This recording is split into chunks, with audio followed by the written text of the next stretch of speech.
Dialed in to Bucks and Brews, you might hear something you can use. like tips on your cash or tips on the suds. You're gonna want to The use smarts of these because studs. they know the brews. And they know the Bucks, and they know they can't help the stubborn fucks. So listen up, cause shit's not funny. Save yourself some Beer money. Bucks and brews. Bucks and Bucks Brews. and brews. Bucks and Brews. Welcome back to Bucks and Brews. Nick, you've been waiting a long time. Go ahead. My favorite sound in the whole world. You're drinking today. I am. What are you drinking? It's for the listeners, It not is. for me. Absolutely. I am sponsored again by the pretty one on the Podcast. podcast, Mr. Mike Benson. Who's not on the podcast today? Yeah, he's our eye candy. Anderson Valley Brewing Company, Farm Boys Rose. Doesn't have the little thing on top of it, so I don't think it's a rosé. Okay. It's a Goes again. And say I'm really, really excited to try it out. So what do you got? I went back to the French Toast Bastard from Founders because I thought this was delicious last week, and I figured, fuck it, I'm gonna have a beer this week. Say, Even though I'm not drinking until the cruise, this doesn't count because this is technically work that we get paid so much for. we do, guys, we're rolling in the dough from all of this. I think we've, the pennies that you guys send us is great. We love it. I mean, we made a bottle of cider Yeah. and a 6-pack of beer and a growler. But we've made tons of friends. We have. So speaking of friends, we're hoping to make a new one tonight. We were just talking off air, like we're really excited to have a guest. Yeah. So Been a little bit. because we have guests, what do we want you to do is we want you to like, subscribe, share, tell your friends, tell your family, because we love having your guys' input and feedback. We do. So speaking of guests, Rebecca, thank you so much for joining us. Are you drinking anything tonight?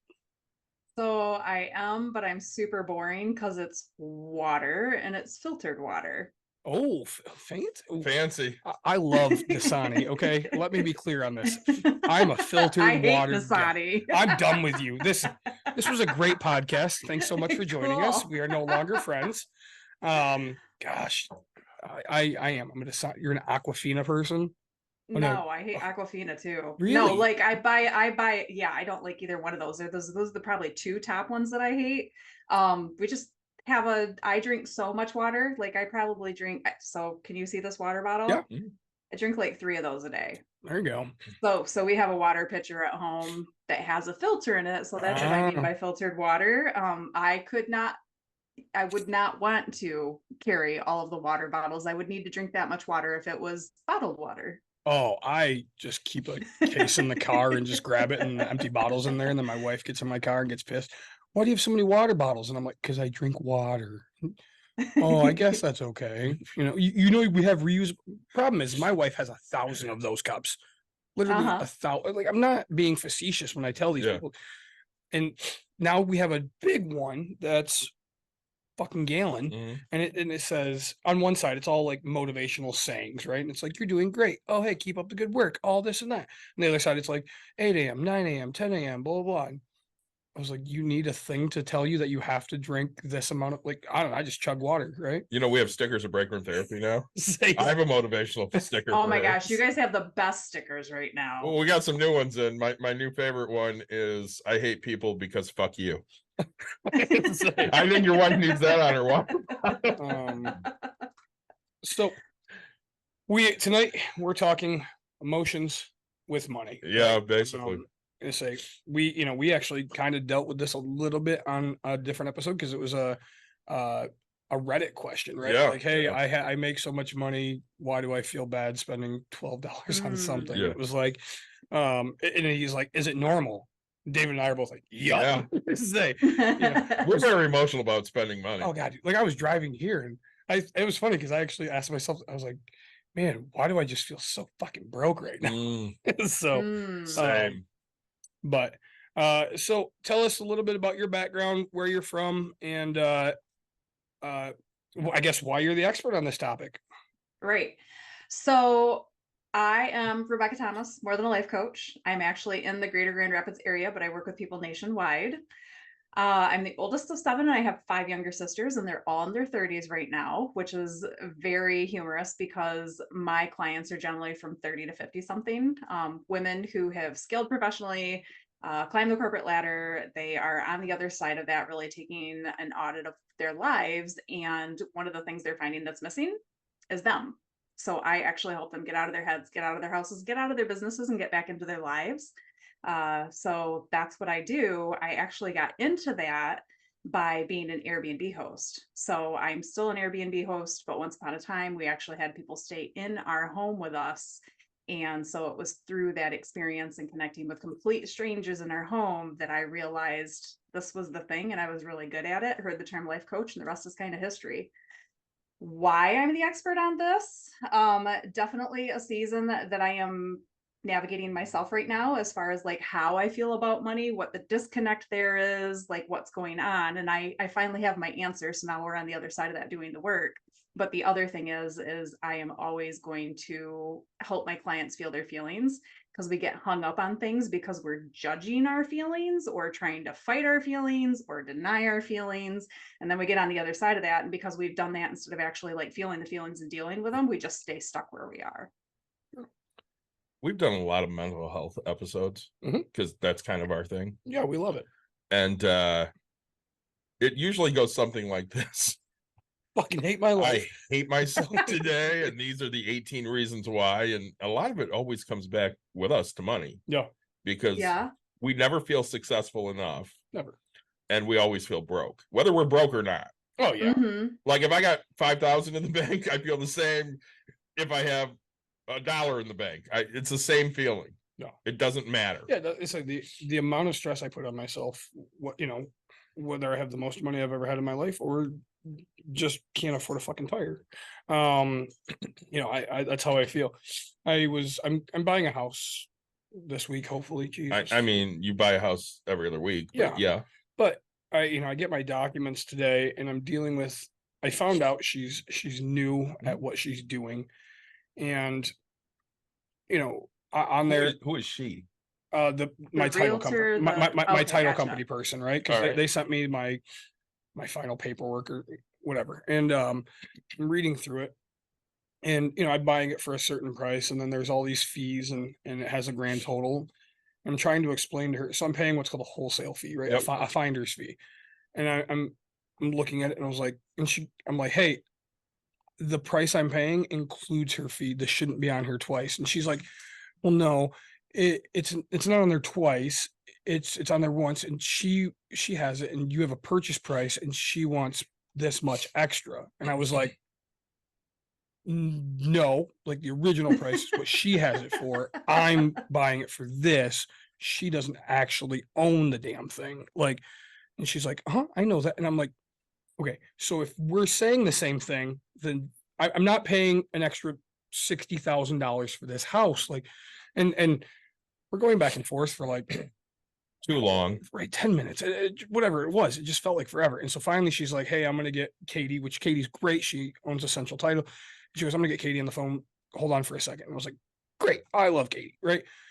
Hey, Nick, how's it going? Great. All right, what do we got? And I was like, boom, boom, boom. Like, and the problem is how they sent me the document. Mine is all in like hieroglyphics. Like I can't even read each line item. Yeah. I can read their basics that they filled in. And I was like, look, there's this price that's right here that shouldn't be here. And I'm paying this. And she goes, oh, yep, you're absolutely correct. It shouldn't be like that. It shouldn't be, she goes, oh, she's, I don't remember the girl's name. Annie's new or whatever. She hasn't done one of these yet. And I was like, that's fine. Just fix it. Right. Like, but I spent 8 minutes discussing how I'm right and she's wrong. And like, I've bought 15 of these this year. Right? Like, we don't mind being wrong. Right. But when we're right, stop fucking arguing. Would you please? Would you just please stop arguing? Yes. I'm like, just get the damn thing fixed. And so she's like, Nick, nope, you're right. Like, it'll, like, new numbers will be to you in minutes. And I was like, okay. I was like, I will see you Thursday. And 5 minutes later, right, I get an email, new updated thing. My numbers went down a significant amount. And I was like, okay, all right, we got this figured out. Like, I never mind teaching a new person. But Jesus, like, you've done, if this is your first one, and the problem is during that, she's like, I'm getting charged a $600 fee from my lending company for foreclosure insurance or whatever the heck it might. And they're like, look, it's not that we think you're going to. And I was like, I know what it is.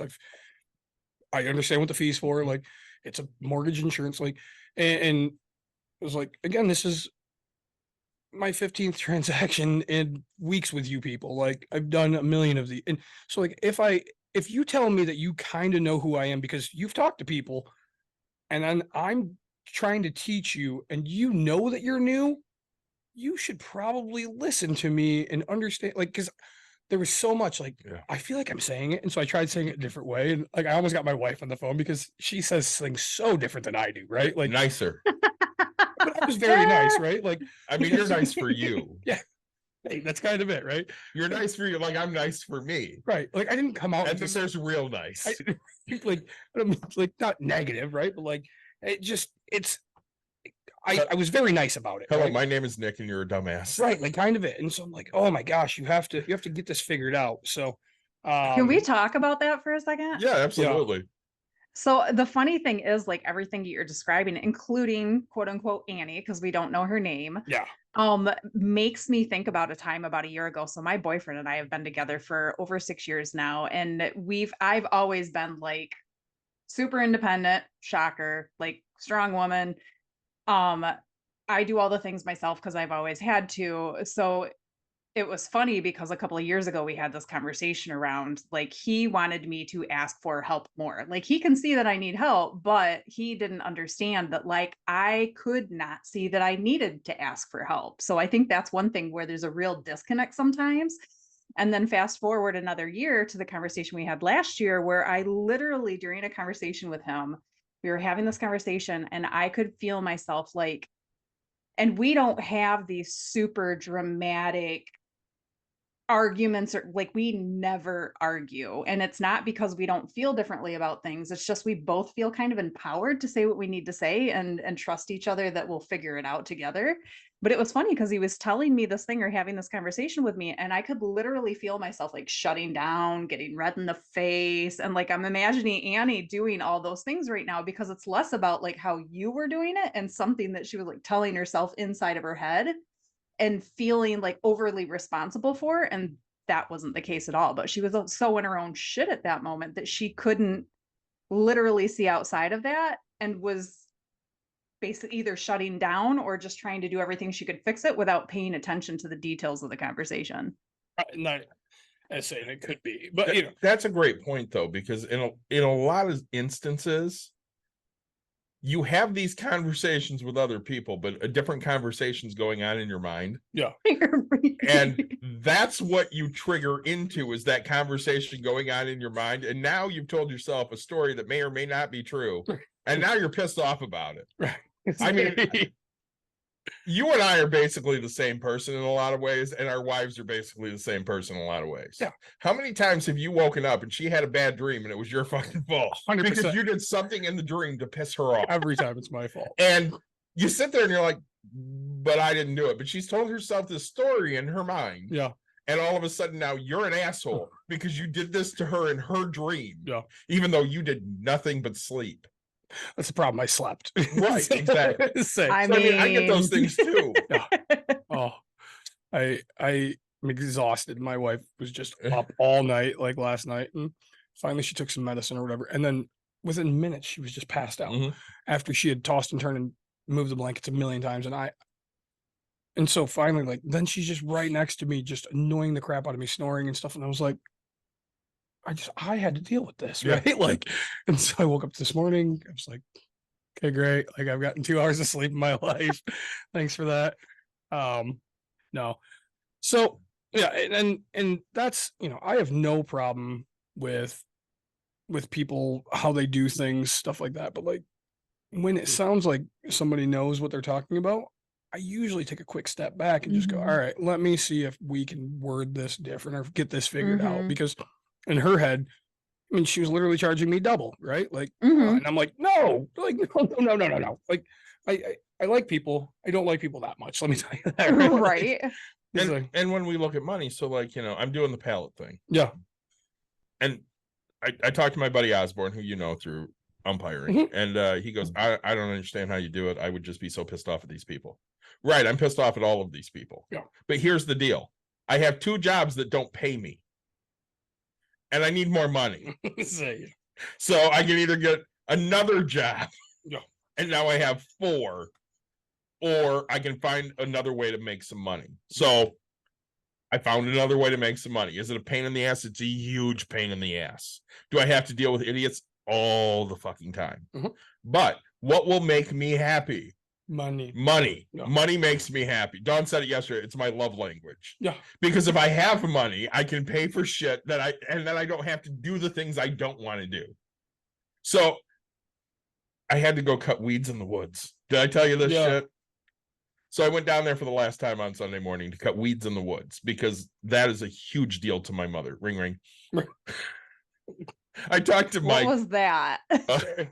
Both of Both of our our moms moms will just call us, which is, and about nothing. yeah, Literally about nothing. did Yeah. you hear that Miss Susie had a baby and the name was Tiny Tim? Mom, I don't know Miss Susie, and I don't care about her. Oh my kid. God. We had You know, a say- 2-minute conversation the other day about the neighbor across the street. And I went, Mom, I don't fucking care. Say, Stop talking to me about this. And she goes, but I don't have anything else to talk about. Right.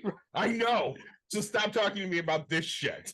and so the whole thing is every time we say our moms or something, our mom called ring ring, and so it's Okay. just the my thing. mom Gotcha. called ring ring.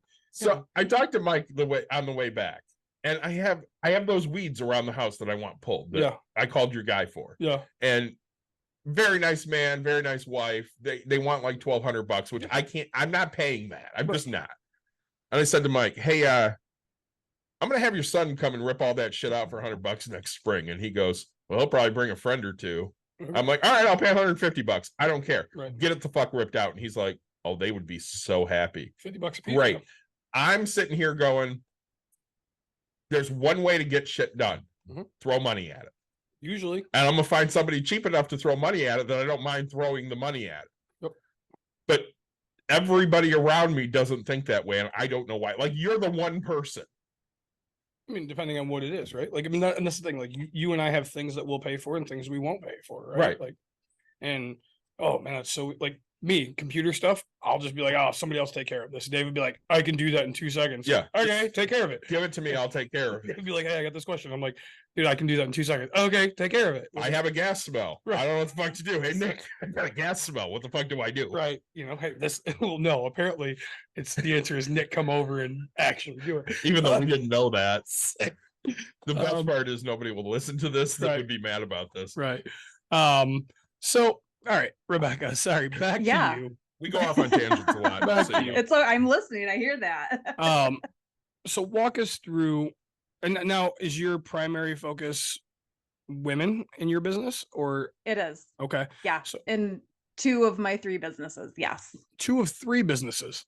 Jeez, Yes. Lou- all right. So What do you do? So first and foremost, I'm a life coach. That's Okay. the part where I work mainly with women.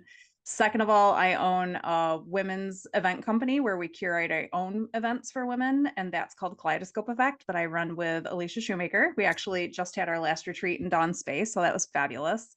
And then thirdly, I still do Airbnb. We own 2, we manage a third, and then we also do a bedroom out of our house. But even though I do all of those things, I have a ton of space in my life and in my calendar because I don't function well if I don't have a lot of space, but also that helps me show up the best for myself, for my clients, and helps me teach them to be more present and to actually live and be versus like the doing and checking all the boxes and rushing on to the next thing. So in this life coach, I guess walk me through how you find clients, what you do with them, like Mhm. the breakdown of the business. Yeah. So as far as how I find clients, it works a couple of different ways. I actually used to do quite a bit of work with Squad Buddy, which I'm sure at least David's familiar. I don't know if you are, I'm Nick. very Oh, yeah. familiar. Okay. His wife's So a I member, was too. My okay. wife, Gotcha. my wife usually just, I mean, she's in the group and then she Yeah. she constantly just asks me landlord questions. She's like, hey, somebody in Squad Betty's asking, what I do with this for my landlord. Mm, One of my favorite stories, and I know things aren't supposed to get out of the group and stuff like yeah, that. what but, happens like, in Squad Buddy stays in Squad Buddy. right. But I had to know about it because this landlord like came in and took a drink out of somebody's fridge or something. Oh my god, and I know Oh, exactly I think I who remember that is, story. because she worked for us. Oh, really? She did. And it was like, That was one of our employees. my wife's like, what would you do? And I was like, as a landlord, I would never do this. Like, Right. but like, That's yeah, so crossing I, so many lines. right. But like, it's funny because I've given so much knowledge on that page without people knowing that it's actually me. Yeah, right. My wife's like, hey, yeah, we have rentals and this and that. And I was like, but now that we get rentals, like, what did Right. we do for any? Again, as I've told you before, if it's about her, it's you guys. If it's about you, it's you. Yeah. So if you did something, that's my husband. He's an asshole. Yeah. But if she's got anything that's positive, she's like, well, we Yeah. do that. Well, and I know, like, I mean, I really, my wife it's literally just landlord things. I know nothing else really except for Squad Buddy's the one that funded your guys's mess up for the jerseys, right? Was that Squad Buddy? No, that was okay. GR Boss Babes. Oh, okay. So, Because Mm. I fucked that.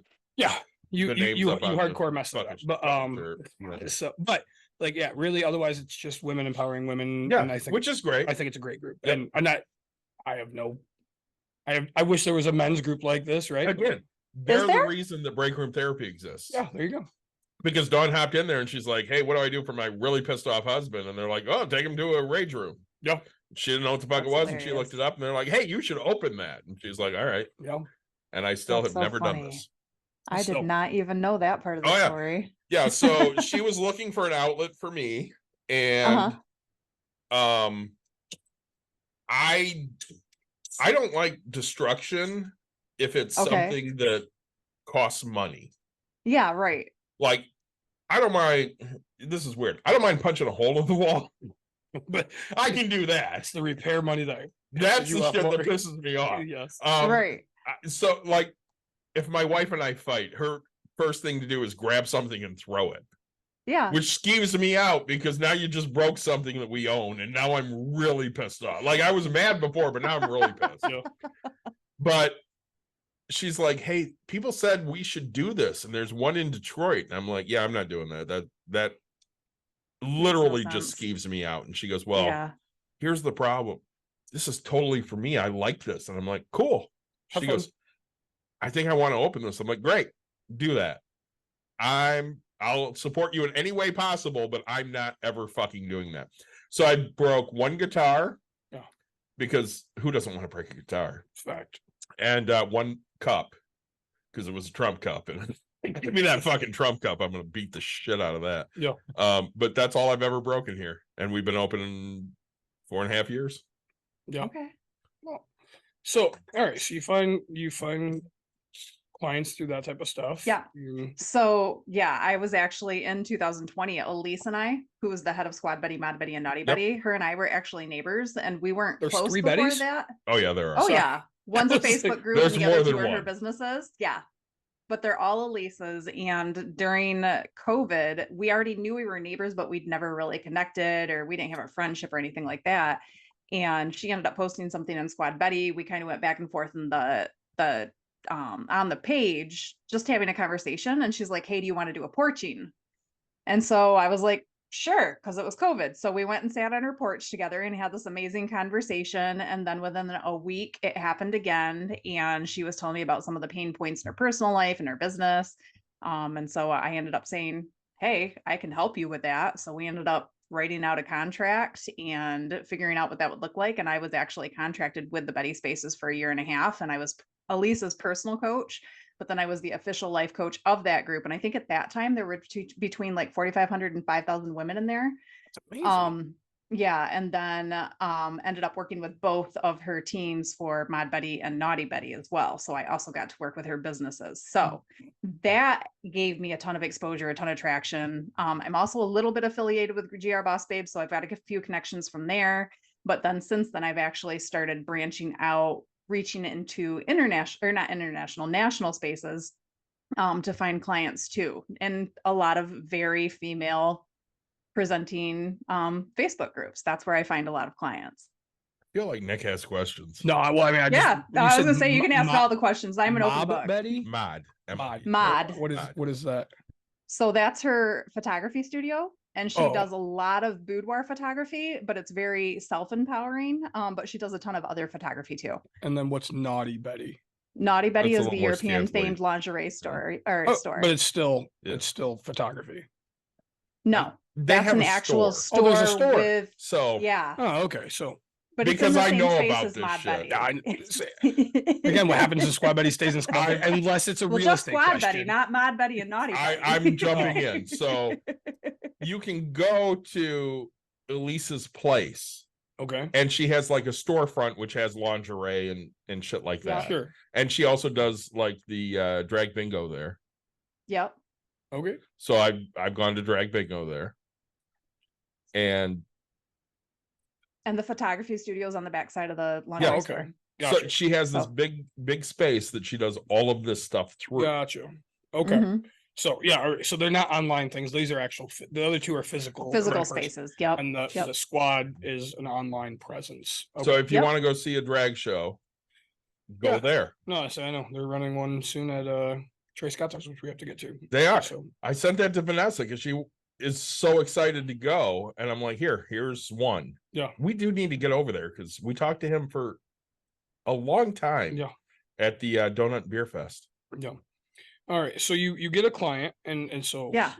and then what do you do with them?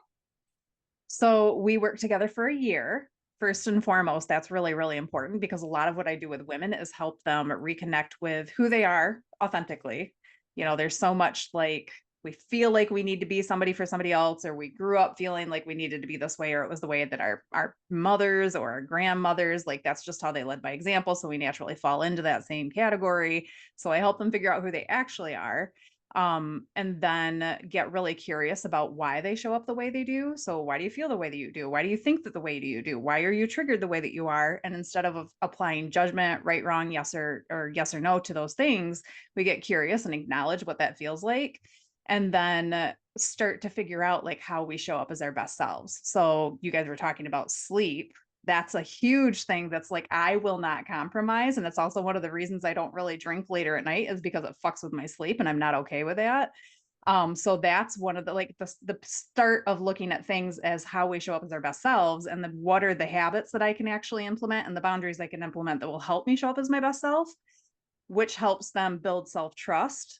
But one of the reasons that we work so long together is because that self-trust piece is really, really, really challenging, especially if somebody isn't consistently there to reassure us that it's okay. This is really uncomfortable. It's really scary. I get it. There's pushback, but it's okay. And you can practice being yourself here, but then take that out into other spaces.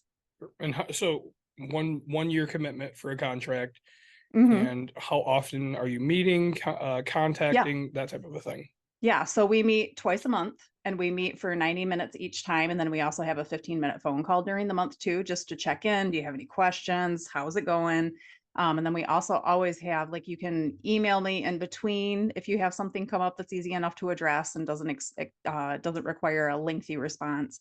And then we also always have an ongoing document that you can access that will have like action steps that we plan to take. What are your goals? What are some of the things we're working on? What are some resources? Who should you connect with? What spaces should you be plugging into that align with those things? So you always have access to that information as well. So that sounds, and so the end reason, now they're not all business people. It can be any. No, factors it's of what- mostly individuals, but I do also work with small teams, and I just created a corporate training too. Okay. Diversifying. Mine as well. I don't even know why I'm right. Like, I'm trying to take notes and I'm sitting here Yeah. writing and I wrote one, right? It was like women only retreats or something. And I wrote it so small and so scribbly I couldn't even read You my can't own read writing. it, right? And then I just wrote small, and then I wrote like I was gonna write teams, and it says teams, but I can't even read it. I'm just like, why am I even trying to make these notes right now? Like, I'm getting frustrated with myself. Maybe we just wing it Let's say, because we're really good at that. I'll just gotta put my pen down. So, all right, and then okay, so what I guess, do you get personal satisfaction out of this, watching them grow and develop? I mean, yes, I do. I definitely like there's nothing that's more fulfilling or makes me more proud than to see somebody recognize that there's not something wrong with them, but then also discover themselves and realize that there's a more rewarding way to live and it doesn't have to be crazy different from where they are. But I'm also the oldest of 7. I have 5 younger sisters. So like just that big sis energy really shows up in me. And so just being proud, but also the accountability and being able to challenge my clients is another big thing. And I think sometimes we don't allow ourselves to be challenged, or we view that as there's something wrong with me. So being able to hold space for people and be able to challenge them in a really healthy way that allows them to grow is also equally fulfilling. I tried to write a question and I did really good at it. But my Cool. question is, so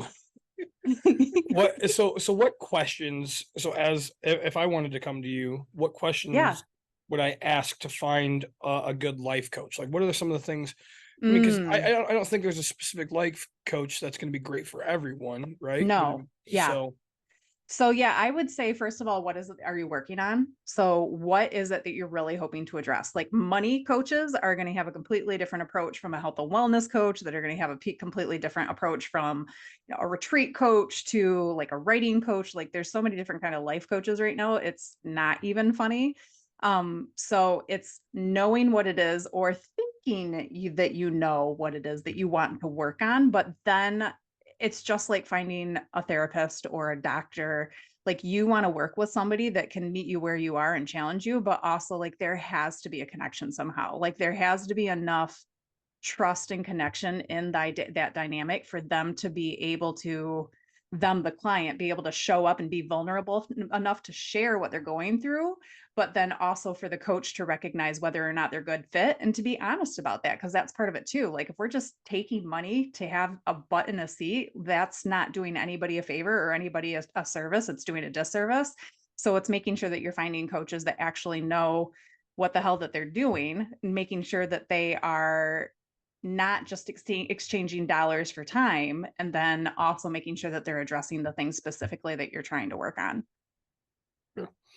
I almost feel like you and I should be financial coaches. Mine as well. I'm everything else in this world. The problem is we suck at it because we do all of this shit for free. Right. So, you got 35 cents. No, I'm broke. That's why I need you. All right. Well, let's sit and figure this out. I mean, how much free advice did you give to TJ and Danny on how to buy their first house? Millions of dollars worth. And how long did it take them to buy a house? Weeks. Right. Like weeks. It was the best thing. And how happy were we? I'm still happy. We're literally the worst businessmen ever. Gosh, yes. Say we celebrate people's successes way too much. Oh, I don't think that's possible. I mean, that honestly is what makes us happier than anything. Right. Nick and I talk about this all the time. So, like, as coaches, we hate everybody we coach against. Mm-hmm. But when it comes to money, if anybody we talk to has a money success, that's like all of our success. We're so happy. Oh, yes. Right. I say I had given David the suggestion of opening earlier on a Saturday or something, and it took a little bit of convincing for here to open. And then I get a text that was like, hey, we made an extra, I don't even know, $75 or $100, whatever. I don't even know the number, right? But and I was like, bam, this is amazing, right? Like, right. We're on the right track. We had a bunch of early appointments this last weekend. Right. Mind you, it was such a fight. Yeah. But once I was literally, I'm just sitting there going, it's just me and you. We don't have to have staff. It's no big deal. And once she decided, hey, it's really no big deal, and she opened it, all right, extra revenue. Yeah. Perfect. It's Very cool. And when you guys go on vacation, somebody can take the extra couple hours, right? Like it is. And that was, it's great to see that type of a thing go into effect, right? And because when you're not changing anything except for the one thing you have to give as a business owner, right? I mean, as business owners, we have no time, but we make it to make it happen. It's the only way you're going to be successful is giving up your time. Oh gosh, yes. I mean, I love people But I don't give up my time. yes, you do. Not in a way that I'm compromising who I am at my core. No, it's not giving, Yeah. but it's, I mean, to get a client, you had to put in some type of effort to get, to Mhm. go online, you had to do, and so like that time, that aspect of things, It's the same trade-off we all make. right? You know, whether you work for a company or whether you work for yourself, you're like, all right, if I give up this amount of time, it should bring in this amount of revenue. Yep. And we're not necessarily doing it for the revenue, but Right. that's a perk. Well, I say, and so like every business, unless it was handed to you and you're sitting on a board and you have to show up once a year because legally you have to, right? Like every business owner has to give up time Mhm. in order for Mhm. exchange. So, it's a matter of how much, right? So not forgetting, it's nothing against, hey, you've changed who you are. No, it's, hey, this is the time I've getting, but and this is where I am, right? I mean, if you look at it and say, hey, if I put in 24 hours a day, where would I be? Yes, I would be an emotional wreck of a person and I wouldn't do a good job at it, but I'd be filthy rich, right? Like, or hey, I can do a great job, give this high quality of a thing for this, and then Mhm. yeah, my low end clients go out and my high end clients come in and I can still do the time. Mhm. So, You and I talked about it. First 6 months, I was the one that worked break room therapy oh gosh, yes. because Dawn had to make money elsewhere Well, because we had to Mhm. still function as a family. Yeah, well, Right. and it took a lot of people to tell her, hey, like you have to commit to, right? You can half-ass two things or whole-ass one thing. Baby. Correct. So, Mm. and once she figured out, all right, I'm gonna whole ass this thing, Yep. it just took off. and that's exactly it, right? It's being able Yeah. to take that risk. So It's the burn the boats approach. Yep. it's someday I'll do it. So, no. So and then you okay, so you're meeting twice a week, 15-minute phone call. Uh-huh. Sorry, twice a month, 15-minute phone call during the month. Now you meeting in person, online via Zoom? Like what are we talking here? It depends on the person and where they are. So generally, if we're in the greater Grand Rapids area, we will meet in person, and sometimes it'll be in my home office. Also, what I recently pivoted to was doing things where we weren't in my home office, but we're actually out and about, like doing walk and talks. I had a conversation with my mentor a couple of weeks ago or a couple of months ago, and one of the things that really hit me during our conversation, and she's very successful, owns multiple businesses, she's on tons of boards and committees, and she was talking about the fact when we were on our walk, she's like, I haven't walked since last time you and I connected, and I love to walk. And I was like, that was a year and a half ago. Mm. Like, it blew my mind because I'm first of all, very intentional about moving my body just because like I have horrible pain if I don't. And I love to be outside and be present and just set the tone for my day that way. But then I started really reflecting on some of the other clients I've had and the fact that when I connect with them and then when I've connected with just people that I love to have in my space, a lot of the times we do walk and talk. So if you're in the Grand Rapids area, we can do that. We can actually go out, have the coaching session where we're walking together. If you're not in the greater Grand Rapids area, then what we can do is we actually, if you want to still be mobile, and that's one of the things that we're working on is you moving your body more, then you'll get on the phone, I'll get on the phone, and we'll have the conversation while we're walking. But if you are just more interested in the coaching aspect, then it would be via Zoom. They say David and I don't walk you. They say from the field and to the Yeah, I car. walked from my car to the field and back. We prefer not to do that. I would totally be happy if I had one of those rascals and I could just drive it. Ambulance. There's an emergency out there. Take me with you. The emergency was I had to get there. So all right, when it comes to financial things, Yeah. what are some of the issues that you're seeing and you're dealing with the women, right? So like because sexism, right, is a thing. Men are normally the financial providers and the things Mhm. like that. So like what are you seeing now in today's society? What are you seeing with some women? And Mhm. you mentioned earlier, hey, like we got this trait from my mom or from my grandma, right? So like Yeah, those yeah. those were things. So what are some of the issues that you're seeing from that side? So some of the things I'm seeing and also that I'm navigating myself is, because it has been more in the past, a couple of different things that men were the ones that were handling the money. But also those older generations, they didn't talk about the money. They didn't talk about what they had. They didn't talk about where they put it. They didn't talk about how to use it. So a lot of that information was missing. And so now one of the things that I'm seeing is, for myself, it was so funny because do you guys know about abundance versus scarcity mindset? Yeah. Okay. So it was funny because I've done so much work on myself to work on that abundance mindset. And that's not just money, that's also like love and relationships and health and all of those things. And I felt like I did a lot of really good work there, but I was still coming up against this wall with money. And you can have a scarcity abundance or a scarcity mindset and still have a ton of money. Like that's not the thing that determines what that is. But I was like, why the hell am I still running into this wall after doing all this work?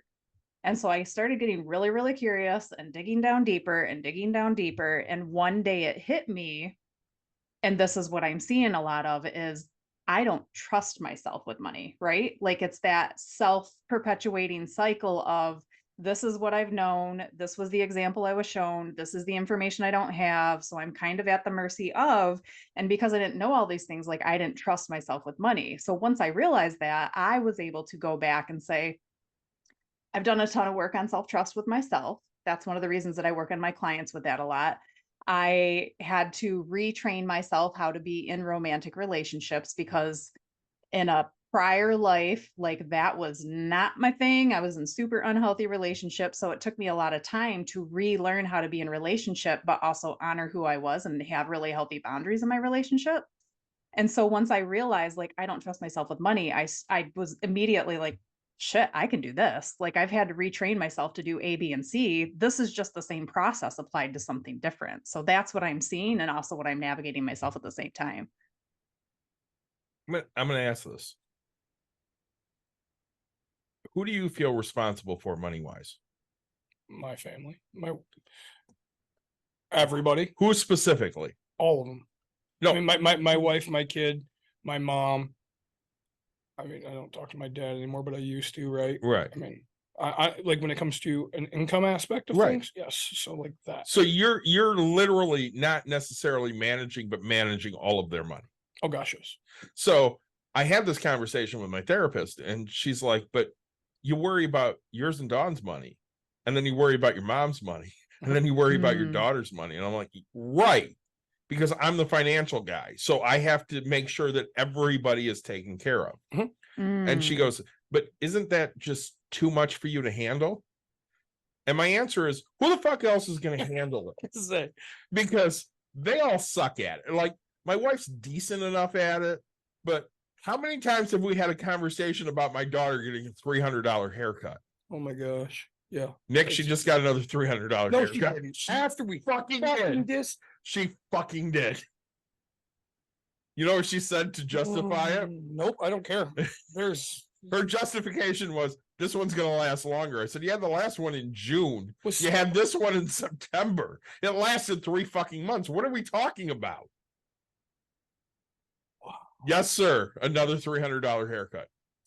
And how do I not take responsibility for all of these people? So it's great to sit there and look at money and go, okay, I have the responsibility to make sure that my household, which is just 2 people now, yeah. runs smoothly. But then I also have my mother who does not know what the fuck she's doing with money because she bought grain. And I have my daughter who got $200-300 haircuts in 6 months. Yep. What do you do about that? And another problem is, as fathers or as the people that we are, right? I mean, we take that responsibility and things, right? Like my wife and I are so different on money. I got yelled at yesterday, today, I don't remember. My wife was talking to a friend who's going through some financial things, and she said something to her, and I was like, you giving her financial advice is like me giving a person weight loss advice. And my wife just gave me like this fucking death look, like I'm the biggest piece of shit. And she's like, well, I'm better at it. And I was like, great, you are better. Like, I get that, but like, oh baby. Like, Yes, you're better related to So what, I'm though? curious about something. So you talk Just- about the fact, David, that you're the money person, and you do it when it comes to your mom, when it comes to your wife, your daughter, because who the fuck else is going to do it? Correct. So I'm curious, just for like an analogy, are there a lot of things that your wives do around the house that they have to do because nobody else can do it right? Oh my goodness, my wife does. I'm the first to admit I don't take care of shit at the house, and I get yelled at all the time. The table's been dirty for 8 months. Right. Yeah. I don't fucking care about the table. I don't give a shit that every piece of mail we've gotten in the last 8 months is on the fucking table. I don't care. Guess I'm gonna go do the towels because nobody else will do them. Right. Did you give the responsibility to the kid? She's 8. Time for her to learn. Exactly. I'm not like, trust me, So that answers that. I'm not afraid to admit my wife is a saint. She does so much more, right? I Like, do nothing around the house. But I'm the first to don't fucking they admit it. kind of make it, and I'm just as guilty. Like, this is not me pointing fingers or holier than thou or any of that, but so we look at that, right? Like, the wives are traditionally more the ones that are going to bear the burden of the household responsibilities, and men are more going to be apt to bear the financial responsibilities. But what that means is those people stay in those lanes and we don't do better moving forward.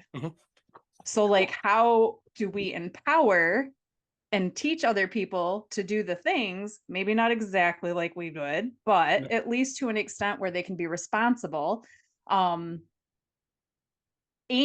also thinking about the fact, like, a lot of times when we try to do something like that, it's way harder in the beginning because then we literally have to teach them and meet them where they are versus like, this is just how you do it, because we've all got questions. But on top of that, it's not just the questions, it's also understanding like what your core values are, like what's important to you as an individual. And I feel like a lot of times in couples, there's a huge disconnect between like what's important to me and what's important to you. And if you don't know those things about each other and you can't like trust and reconcile it, it just keeps it a shit show. oh yeah. Well, and Nick and I have talked about this. I'm what, 13 years older than you? You 33? 35. So you're 35. So I'm 11 years older than you. And I've said before, you're just about 10 years behind where I'm at. And the best revelation I ever had is my wife is not going to help with the money. She doesn't fucking care. I just need to take care of it. And you and I have had this talk before, and you're like, I don't understand why my wife won't just look at this and give a shit. And I've told you before, when you get to the realization that it's just never going to fucking happen, you will feel better about your life, because I hate the fact that it's all on me. Yeah. But at least I'm to the realization that it's just all on me and I just have to do it myself. And, you know, I don't know. I want, and the problem is like, you go back to the teaching thing, like, and I try to teach my wife as much as possible. And, you know, it makes me proud that she comes and goes, hey, my 401k, what should I do with this? And what should, and I'm like, man, all right, these are actual questions. And, but, you know, today, like I'm telling her I'm getting ripped off, you know, $40,000, let's just say. And granted, she's working, but she's like, Okay. And then it comes to me and like, she's like, why are you upset? And I was like, I just had to deal 10 minutes with a stupid ass person. That's like, you know, like, how do you not understand that money like is the thing that bothers me the most when, you know, and she should know. You're right. But I'm curious though, I don't know you guys well enough, but was it maybe that she didn't understand because she knew that you would figure it out? Oh, she just There's always a thinks lot I'm of going to that. figure it Yeah. out 100%. Yeah. Right. Like, Okay. oh, I mean, I don't She- need to care because they will figure it out. Right. my Yeah. wife's like, I trust you. You're smart enough to get it. And it's like loving and affection. And I get it. But it doesn't help you one bit. It's just like David, right? I just want to bitch for a couple minutes and then I'll get through Yeah. it. But like, I just need that 30 seconds of bitching, right? The best bosses I've ever had have understood. He just needs to vent. Let him vent for 5 fucking minutes and he'll just do it anyways. Yep. And no, I trust me because my wife will, I don't know how to say the word, not complain or nag or whatever, like whatever the things I think she's doing. She will nicely explain to me that she wishes I would help around the house more. And so, you know, for a I've day heard or that two, too. I'll help and then I just get back to my normal life. But, you know, so let me ask you, Yeah. from a woman's perspective, Uh-huh. my wife wants me to clean the house more and help out more and do the Yeah. inside things more. And I don't want to. Right. And I've been willing to pay for a maid to come in. Mm-hmm. And I'm fine with paying a maid every single day to come in and pick up my shirt that isn't in the laundry hamper and put it in the thing for me. So there's no right and wrong here, but if I'm willing to financially fix it and have it so she doesn't have those stresses, but she doesn't want one because she'd just rather me do it. See, That's she a gets hard it. one. See? Yeah, that's a hard, and it's I funny have the too same because argument. so it's funny because like you talking about that. So we've actually had a cleaning person before too, and it's not even just that, right? It's like women take so much on that nobody fucking asked them to. Right? And they take ownership over that, but then they run around doing things wondering why everybody else isn't wanting to do the things with them. Well, why the hell would anybody else want to be responsible for all the things that we make ourselves responsible for? Yeah. And it's so funny because that's actually one of the things I love the most about my relationship with Brian is the fact that he has been, and unintentionally, like we could not be any different if we tried. Like he describes himself as a simple feller. He literally says, I'm a simple feller, and I am like the deepest thinking, like bougie as shit with some things. And I think the thing I love the most about our relationship is the fact that he gives me permission to put more things down and not take things more seriously. And I think that's really hard for women to do. So like where to find the line between hire a maid because I'm not going to fucking do it, but I want you to want to do it. Like it's hard. And I think part of that's probably like she probably wishes somebody gave a shit as much as she does, even though she hates that she does. I just don't care. We're 50 minutes in. I don't want to do any of it. Right. I would rather pay somebody to come in. And the argument I hear is it's your shit. Right. Somebody else shouldn't pick it up. Yeah, but I'm not going to. I don't want to. It's not worth my time. Right. I will bend over and pick up a fucking penny on the ground. Yeah. But I'm not picking up that sock. I'm just not fucking doing it. It's not happening. So Stop does she need to asking me put to do pennies in it. your socks? It's just not happening. It will happen, but it will happen 3 weeks after you want it to happen. David will pick up the penny from inside the sock and drop the sock. Correct. So I have a question for you guys, like Sure. kind of rolling off of that. Do you guys feel like when your ladies want you to do something around the house, that unless you do it exactly like them, it's not good enough? Correct. Oh, yes. Okay. We have to be mind readers. Yes. Literally. So- I had that fight yesterday. Yes, of course. Like, I mean, if I go and do something, she's gonna go touch it up, fix it up, because well, you half-assed it. Why even try? Because you wanted me to fucking want to do this, and I gave it effort. Right. We talked about this. So cutting weeds in the fucking Yeah, in the in the backyard. woods. Yeah. So Dawn went down with me the first day I had to do this, and she goes, I really feel like this is going to be stupid. I'm like, it's going to be even stupider than you think. So her and I start cutting shit. And my mother is going behind us, cutting all the shit we didn't fucking cut. And she says to me on the way home, I don't know why I was doing anything, because she was literally going behind me and cutting further into the wood. I'm like, right, that's what she does. And that's how I feel when it comes to cleaning shit at my house with my wife. I can do it, but it's not the way you want me to do it. Right. So you're going to go behind me and do it anyway. So why did I do it in the first place? Well, and my wife has come down. I haven't gone up. Let me tell you that, right? I have no problem living my life out of a laundry basket, right? Correct. I will throw this shirt, these pants, this underwear into the washer, into the dryer, and I will pull it right back out of the dryer, Yep. right? And go, why do I need to hang it up? I'm not folding this. Like, it's literally going to get used and do the Yep. exact cycle. Like, to me, it's a waste of time for that, right? And it's not like it's any more organized. I literally only own, so much that I'm going to wear all week long. Do you make the bed?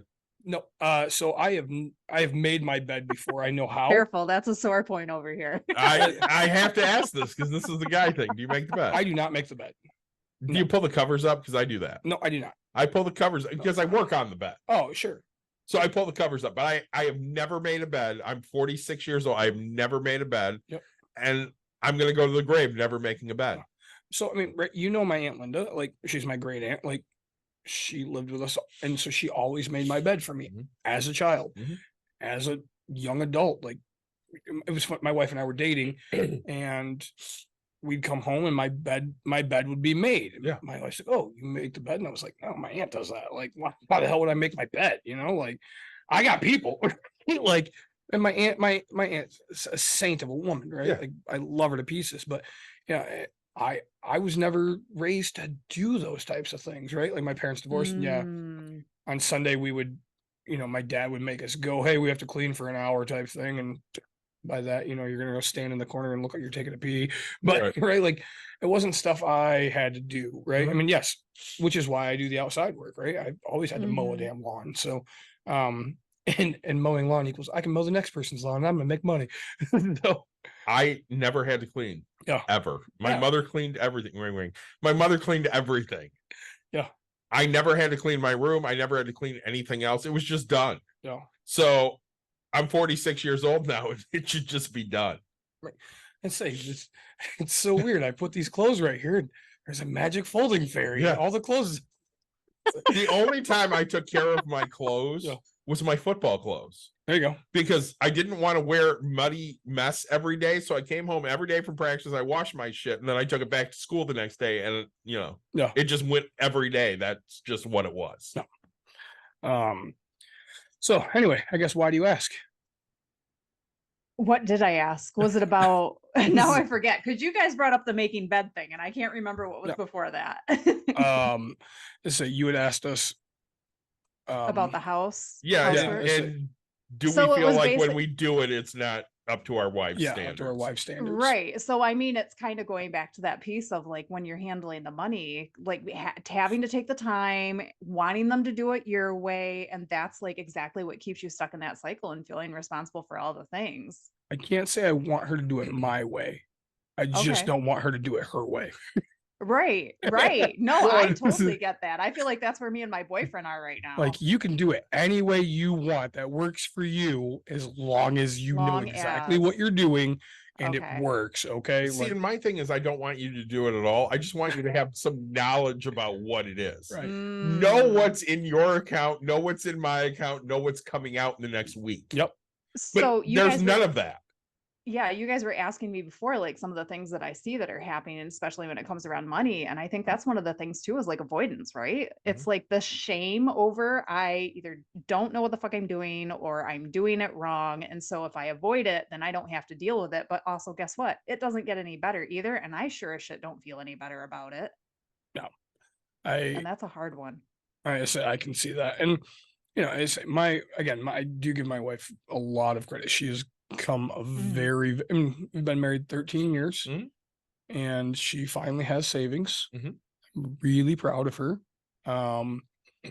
And that's great, but like, it is 13 years and she finally has savings, It's right? taken Like, a long time. and so, but, and the problem is I think what bothers me is like, I will tell you, yeah, you're welcome, right? Like, I don't get the credit for the things that I've done in that sense. And I'm like, oh yeah, no, all of my no fucking knowledge and making sure that you don't spend and buying this. No, God, no, it definitely wasn't me. It was all you. These fucking thoughts just randomly popped in your head. Yeah, but that's probably the biggest thing that bothers me right now. Okay. I don't need the thanks. Oh, I do. I just need you to know what the fuck is going on without me sitting there and going, these are the fights I hate. So I have, I don't know, 12 credit cards. Mhm. Okay. Because each thing gives me a different fucking reward. Yeah. Know what each one gives me See, and you without calling me and going, what credit card do I use at the gas station? You should fucking know. I wrote it down for you. Why don't you know? See, and that like, to me, that's really hard because your demands are so demanding, right? Like 12 Mhm. credit cards to remember what the hell to do with. I Okay, can't remember. have That's like 12 credit remembering cards, which but pillow I goes only where have on the like 4 couch. that you need to remember. But like, dude, I have a business card and a debit card, right? Like, and I have to remember just myself which one. Like when I go to the hardware store, I'm like, oh wait, hold on, I gotta swipe this card because this is a business Ask me if expense. you can remember this. Yeah, There's 2 different cards you use at a grocery store. yeah, There's one card that you use at a gas station. okay, There's one card that you use for eating out. okay. Everything else goes on this card. No, Why? 4 things. I'll write that shit down. 5. I don't want to. When I go to the gas station, I don't want to sit here and have to punch in my my phone number to figure out what my rewards are. Then look at a fucking Palm Pilot. Who cares? And then go, what "Oh, your I- rewards are. You just Yeah, sit there exactly. and Who you go- cares what your rewards are? You sit there and you go, all right, I'm at a gas station. I use Bank of America. They give me 3%. Done. If you wrote it on top of my card, like on the physical card, I'd probably be okay. Then I can do that. I can write gas Yep. and grocery. I could do that. Done. Yep, I could do that. But you know what I get told? No, I don't want that. Why would I want that? So curious, like, have either of you ever unloaded your dishwasher at home? All Actually, the time. Okay. I will unload my dishwasher. I will load it too. I will not unload it. Or sorry, I will not load it. I will unload it. And that is one thing I have tried to step up and do more because, and the problem is, and my wife fights me Uh-huh. because friends of ours, we were sitting having this conversation and they're like, oh, we bought a magnet where you flip it and it says clean and dirty. Clean or dirty. And I was yep. like, oh, we should get that. And she's like, we don't need that. There's a stupid little fucking thing on top. But the problem is, I also made a deal with my wife, and it wasn't trying to be an arrogant thing. I said, hey, I will buy you brand new appliances. Because she's been bitching about the dishwasher forever. I said, the only stipulation I have is you never bitch about this dishwasher again, ever. Right. And I don't have to do these stupid dishes. Because that's the only thing like I won't really do is like do the dishes because I can't stand Uh-huh. food and Yeah, I don't mind that. gross. But like, so I won't load it. But I'm Well- like, hey, these are the only things. And so then that Yeah. came into I have to help unload. And I was like, fine. So I do unload. And a lot of the times my wife is 5'7", which is a tall woman, right? But all of my like upper cabinets are, 7 foot fucking 9. And so I have to reach and do all that. So like it's just easier for Gotcha. me to unload. And our dishwasher sits like when the door is open, it's 4 feet away or whatever it is, 3.5. So it's easy for me to put the plates up and stuff like that. But there's times where I don't know when the hell she runs the dishwasher. And I'm like, we have a thing that could fix this. Yes, it'd be your responsibility to say clean or dirty. Mhm. Because she gets mad because I don't load. Even if the dishwasher is completely unloaded and I know I just unloaded it, I'll throw my dish in the sink. And she's like, why can't you just Yeah. put it in the fucking dishwasher? And I'm like, there's a sink right there. Right? Like, Here's the question for you. Yeah. This is the part I have problem with is laundry. yeah. I'll wash the That was laundry. my next question. I'll dry the laundry and then it goes in a basket. We'll never take care of it. Do you care if you wear the same 3 shirts every week? No, God, no. No, I'm fine with that. Yeah. I don't need to put them away. It's perfectly fucking fine. And there's a different level of dirty. Mhm. Like if I wear this shirt today. Yep. I can wear it tomorrow. Yeah. Depending on what I've done in it. If I go out and I work in a field, I'm not going to wear it tomorrow. It's filthy. Oh, man. But if I wore it on the podcast, this shirt's clean. For an hour, right? Right. And that shirt's been sitting in the corner for 10 weeks. When's right? the last time you washed it? God, never, right? But you wear it for the podcast. Right, That's it. for an hour, But I have like my car is filthy, which is fine. But like Mhm. I had a funeral yesterday.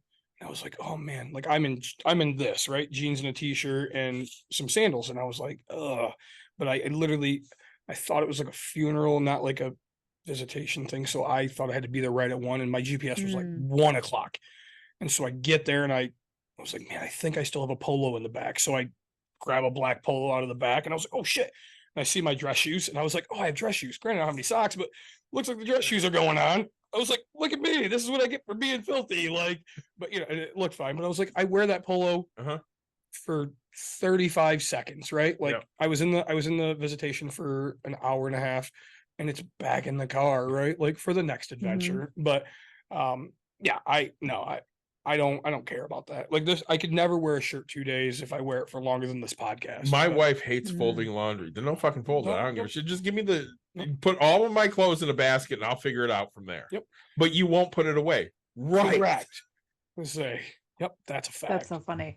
So the reason I was asking about the dishwasher and my next question was going to be the laundry, just because like the dishwasher didn't really resonate. But David, you're talking about having these 12 different credit cards, right? And Yeah. each one has a different reward. So you've got to use this one and this one for that. There's got to be something around the house that your wife feels the exact same way about, where it's like, hey, it's these 7 steps, or you have to go through these different systems in order to do the thing.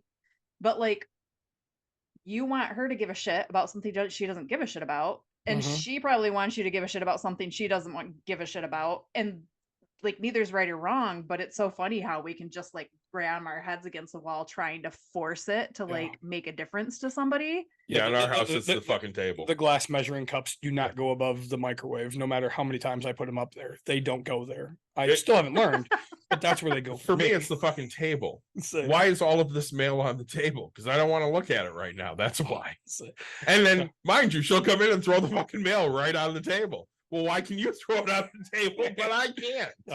Nope. Because she's gonna take care of it. Is that why? No, it just sits there forever. Okay. Until Okay. hey, she will take care of it. She'll take care of it 2 months later, and she'll yell at me because I didn't take care of it before. And I feel like my wife and I are definitely growing. Don't get me wrong, but like, you know, we're the same thing, like on the counter or on Mhm. the table with all this mail, and then so finally, like I'll be sitting down working at the computer at the kitchen table, and she'll just come over to me with a pile. Hey, can you go through this? And so like I stop, and I'm just like, don't need, don't need, don't need, don't need, don't need, don't need, need, don't need. Like, and then she just takes this pile, throws it into the recycling. I go through this pile, and then 3 days later, she's like, do you need these bills? And I was like, is there a date on them that says I've paid them? No. Then I need the bill. Is there a date on them? Yes. It goes into that box. You know where they go. Like we've gone over this 10 times.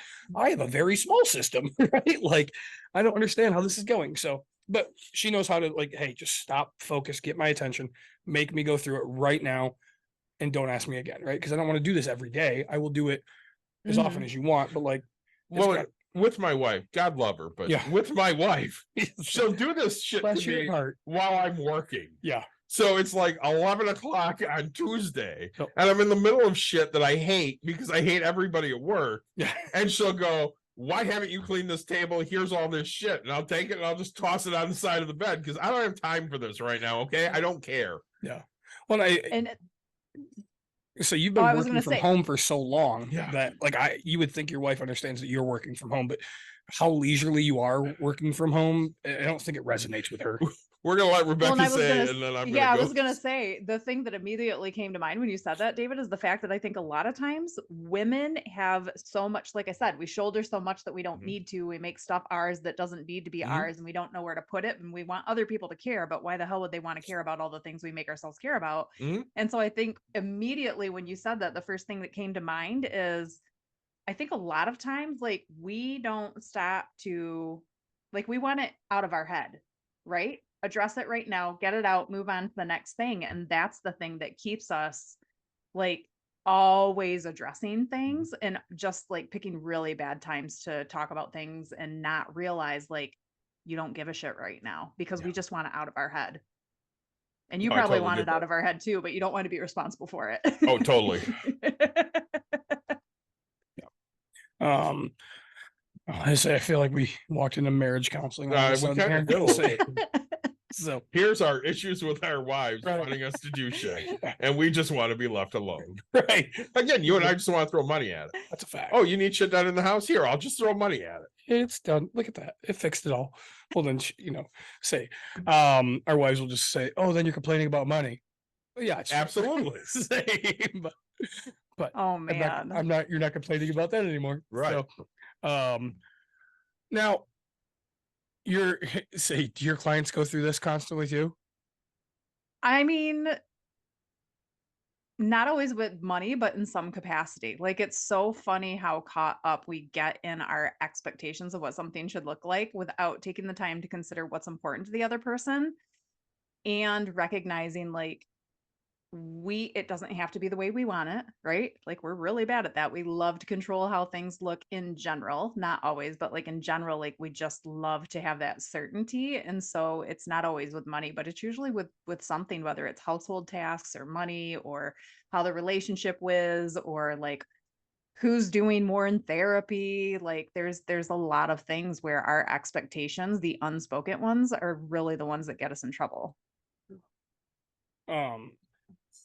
So sorry. So you have this business. What's your second business you have? Kaleidoscope Effect, the women's Okay. event company.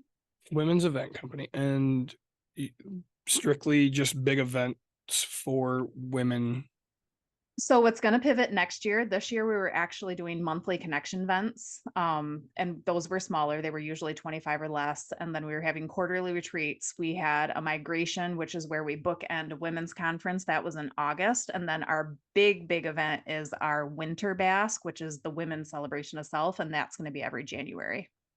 Okay. And all right, how do you, so you charge people to come to these events? Oh yeah, all of them. Yep. Okay. And what do you do in these events? It's not, I mean, because whenever I think of, hey, we have a retreat twice a year, I just think multi-level marketing. That's all my brain ever Oh goes no, to. no. So a lot of what we do is with our events, we create space for the women to show up holistically. So that means that it's not just strictly from a professional standpoint. It's not just strictly from a personal standpoint. It's however they want to show up. It's a space to connect versus networking. So we actually called our monthly events connection events versus networking, because it's knowing people more versus knowing more people. So we really want to have those like quality interpersonal relationships with our community.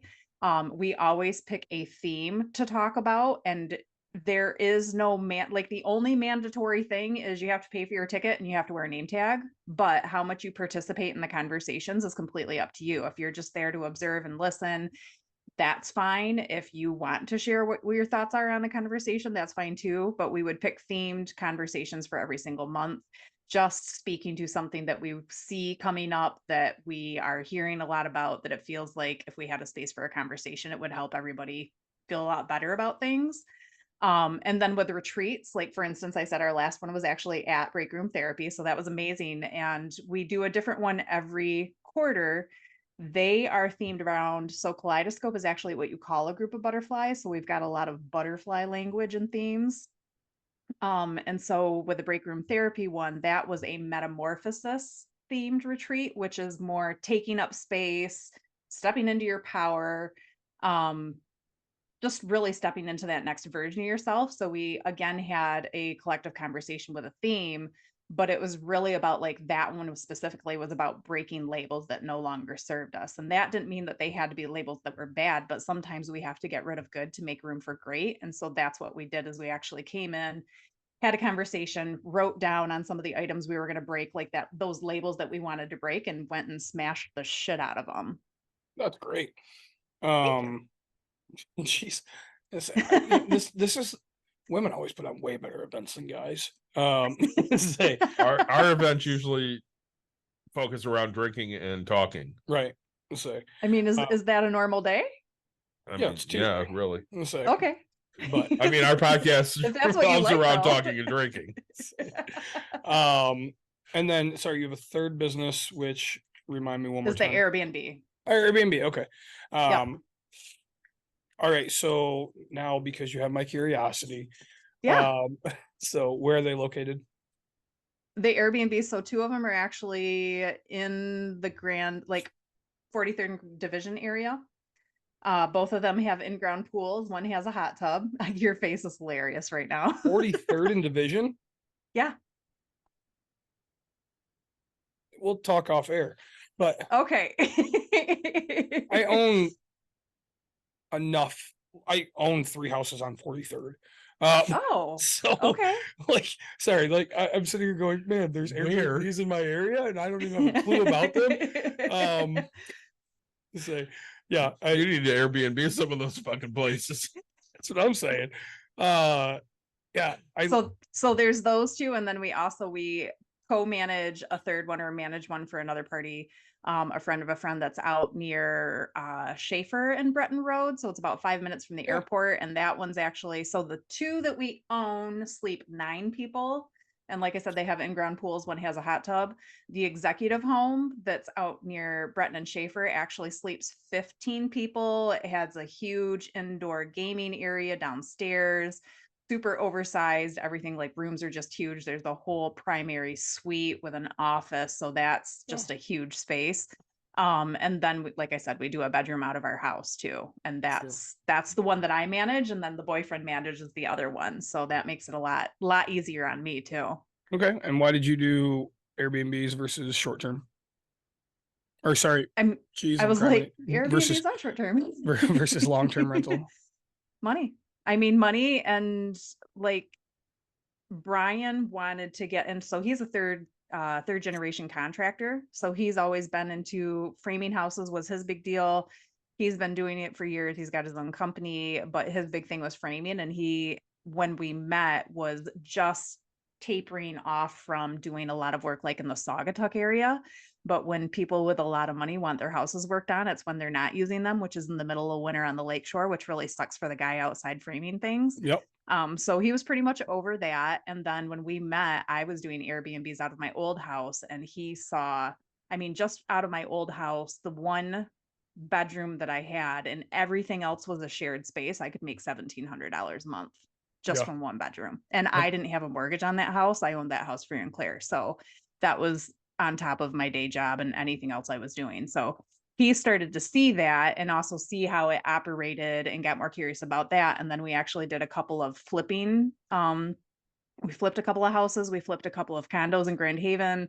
We did one in Hamilton. And we also always go in and find these really interesting properties, as in sometimes they look like shit and or usually and also cannot get a traditional loan for them. So go in, pay cash. We both have great vision. We're not scared of a lot of things that we see. So we're just able to go in and use that to our advantage and flip them for a profit. But then over time, like you still like that's still a lot of time and energy invested, and you still get a pretty good return on your money, but not nearly as much as with a short-term rental. So that's why we ended up shifting to that. And it's just, I mean, it's a lot of communication on the day-to-day, but outside of that, there's not a ton of maintenance or overhead that goes into it. Sure. Yeah, I own no Airbnbs. It sounds like too much of a headache for me. What you do is too much of a headache. It is, but as I say, I'm not doing it weekly, right? Where I have to constantly or daily. Mhm. I know some people that are booking theirs so often. And so do you have a cleaner for those? Oh yeah. Okay. Yep. We have a couple of different cleaners, and actually the houses that he manages, if we don't have somebody to clean, he actually goes in and does them. The only thing that I clean is the one in our house, the one bedroom. Okay. And man, so all right, let's talk about the over on 43rd. So Yeah. what did you pick them up for? What do you have into them, and what are you getting out of it? Yeah, so the first one that we bought on 43rd was actually during 2020. It was basically an estate sale. Somebody ended up passing away during 2020. The son lived out of the state, didn't have any idea what property value was, had a buddy that lived in the Detroit area that just slapped a price tag on it. They were originally trying to work something out through the buddy as a realtor. He was dropping the ball on a lot of communication. So Brian finally got fed up and reached straight out to the owner and was like, hey, like, I know this is what we agreed on. This is what we we're going to do. But after all this hassle, like this just is not something that I'm okay with. I can pay cash. This is what I'll offer you. How do you feel about that? And he ended up taking it. So I want to say it was 127. And at the time it was a 3-bedroom, 1 bath, main floor. And then there's potential for 2 bedrooms in the basement level, but there's no egress windows or anything. Sure. But then there's also a full bath down there. So that one I think we picked up for 127. I couldn't tell you what we have into it because he manages all of those pieces. I just manage the one here. I do know that first summer, so we picked it up like in November, basically like redid everything on the inside. We always go in, decorate, paint, new flooring, all of those things. So on the other side of that, our best month in 2021, which obviously peak season is during the summer and with the pool and the hot tub. So July, I think we made like $12,000 Sure. just in that 1 month. So yeah. That's let's see. I'm gonna get rid of mine and all Airbnbs. No, I can't deal with pools either. So this is another Mm. reason You can't why deal with your own pool. that's what I'm saying. I can't Airbnb because just can't deal with all the crap. Mhm. Okay. And then let's say your personal house, how often are you renting that out? Pretty consistently right now. So during the summer, we had it rented out in advance more. But now we're running it out a lot more last minute, but it's still probably at capacity for at least 2/3 of the month. And again, Okay. it's just, they have a shared bathroom downstairs. So I'm an empty nester. I have a 19-year-old. Well, he'll be 19 next month. He doesn't live here, but he comes to visit pretty frequently. So when he's here, they do share the bathroom with him. But outside of that, like basically the whole lower level, including a separate living room, is all theirs to enjoy. So yeah. And we love it. And we have some really interesting people come stay with us. Interesting in a good way. Yeah. How many bottles of liquor do you guys get on a weekly basis? None. Really? You're the You first mean from guests? Yeah, that leave them. None. Oh No. my goodness. All of Well, my friends. so it's here like their so biggest I say thing. that from my standpoint with the one bedroom, right? So there's Yeah. not a lot of people. Like usually when they come to town, we get a lot of traveling nurses. We got a lot of people that are similar to age and us who are here to visit their adult children. So like these people are not coming to hang out at the house and have some drinks. They're either at work or they're doing their thing with their own families. But neither Brian or I drink beer or anything even remotely close to beer. He's a big rum guy. I love a sweet hard cider and a margarita. And so like he has brought home definitely like not liquor so much, but seltzers, hard seltzers, cases of beer, all kinds of stuff like that before. And Yeah. it's hilarious because it sits there forever because neither one of us drink any of that. So over the summer, he was actually taking it up to the Sounds campground like that we he have was a new visiting. sponsor. If you ever want to sponsor Bucks and Brews, we're happy to try all of those beers. Yeah. Okay. I have a buddy that he has an in-law suite, and I mean, every weekend he was getting at least one bottle left, and it was just like, holy cow! Like these people, they leave so much Mhm. stuff, right? That's hilarious. And yeah, I say, no, all right. So where do you see yourself in the future? Where do you want to get to? Yeah. So fun fact, Brian and I actually have a plan to move to a Caribbean island in a few years. Okay. So everything that I'm doing right now, including with Kaleidoscope, is structured in a way to keep us on the trajectory for that. So one of the things I'm doing right now, and the movement piece of my coaching is kind of part of this, is creating experiences and retreats that are centered more around like that living experience. Because one of the things I love to do is connect with people, but then also learn about the environments I'm in, especially like the cultural aspects of them. So really starting to be able to go out, find spaces that are enjoyable for us, but then be able to create experiences around that that will allow us to learn more about the culture, share it with other people, but then give us the exposure to actually connect with potential clients too.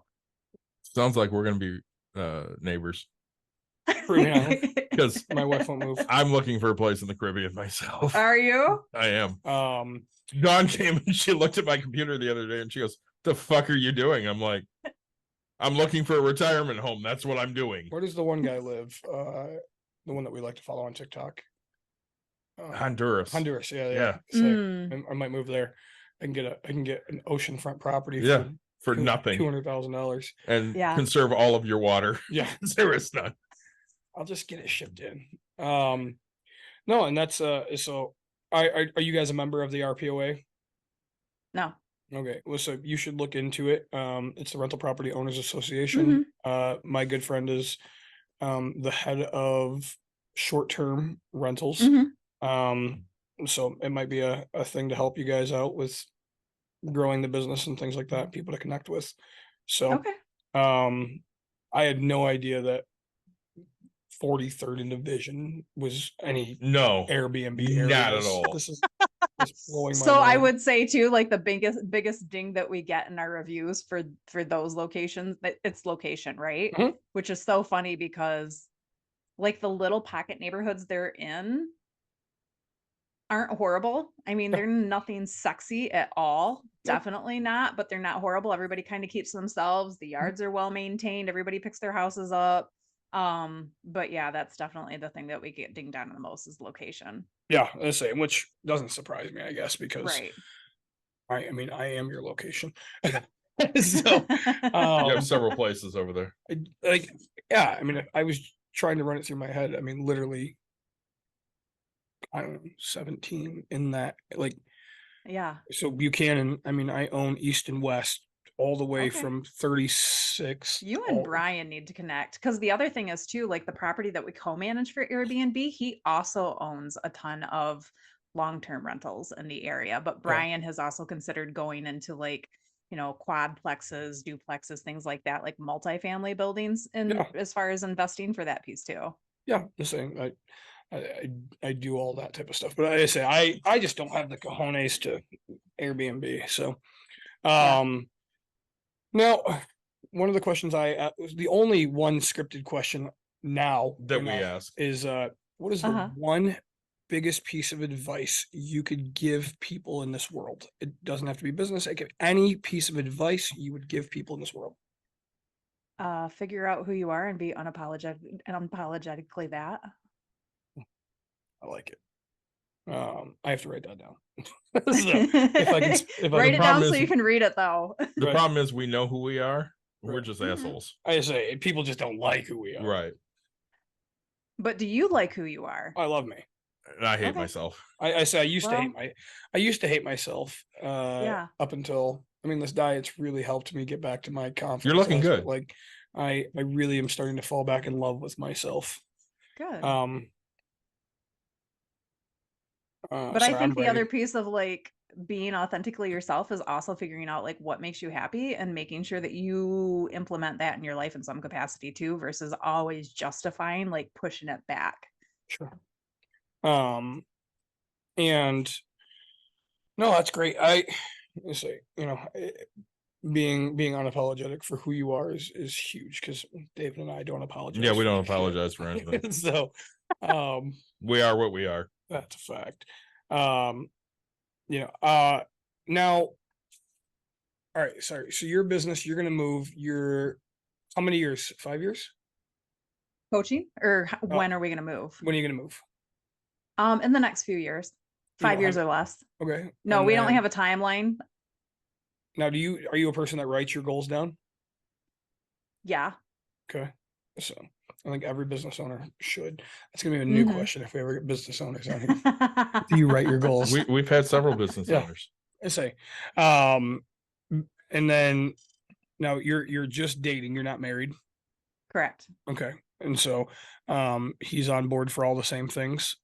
Oh yeah, we've been having those conversations since the beginning. I screwed up enough, like I was joking about earlier, like in my past lives, that I'm super upfront with myself and whoever I'm with about what it is that I want, but also leave space for you and figure out ways to reconcile that. So yeah, we've been having these conversations since like 3 months in.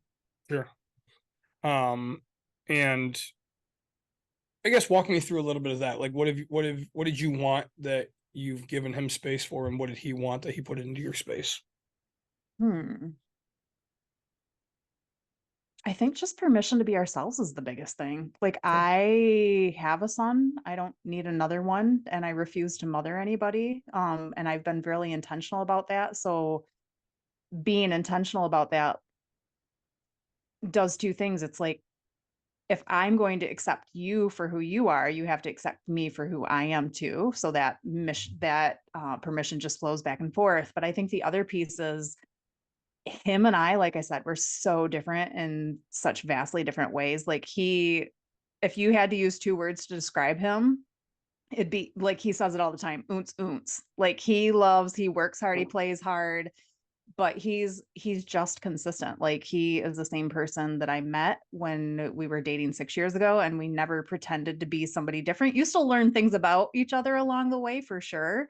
But just making sure like we continue to appreciate why we admired so much and connected so strongly in the beginning, and to continue to trust that and realize that we can trust each other to show up for each other too.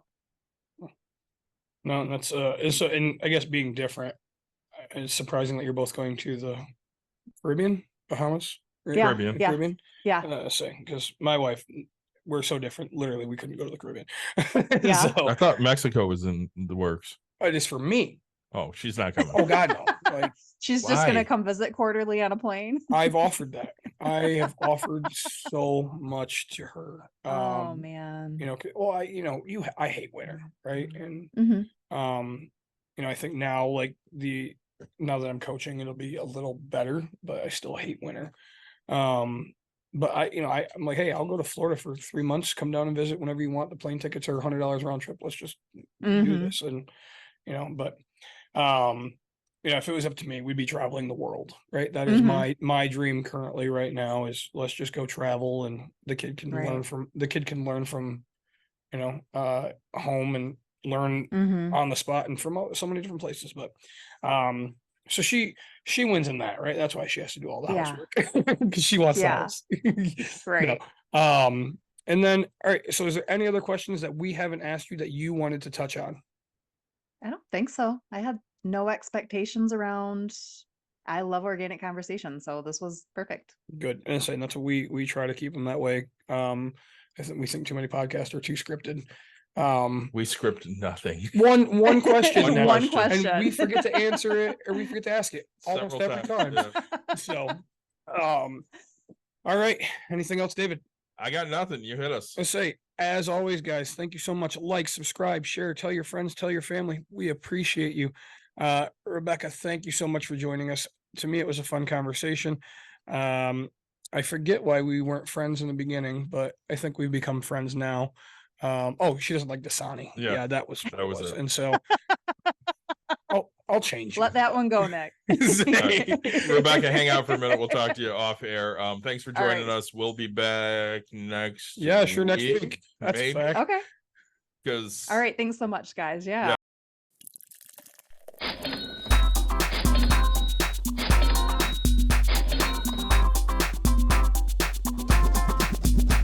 You've dialed in To Box and Brews, you might hear something you can use. like tips on your cash or tips on the suds. You're gonna want to The use smarts of these because stuff. they know the And brews. they know the box, and they know they can't help the stubborn fucks. So listen up, cause shit's not funny. And save yourself some Beer money, bucks, and brews.